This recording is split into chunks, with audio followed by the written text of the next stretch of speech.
1 second. That's all it took for this factory floor to become a river of fire. A simple lift turned into a scene of chaos.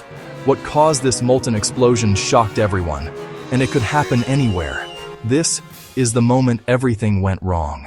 Inside this aluminum foundry, temperatures rise above 1200 degrees Fahrenheit, hotter than lava. Workers depend on precision.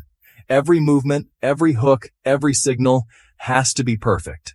But perfection slipped just once, and the result was terrifying. The crane shifted, the load jolted, and in a heartbeat, the container burst open.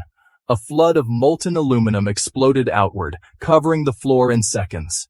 The air filled with heat, smoke, and panic. One wrong move, and lives could have been lost. Molten aluminum isn't just metal. It's fury in liquid form. When it hits moisture or concrete, it reacts violently, launching molten fragments at deadly speed.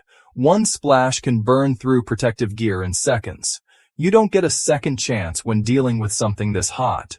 This disaster wasn't fate. It was avoidable. A worn-out hook, a skipped inspection, a 5-second lapse that changed everything. Every checklist matters. Every safety step counts. Because one small mistake can light up an entire world in flames. Safety isn't optional. It's survival.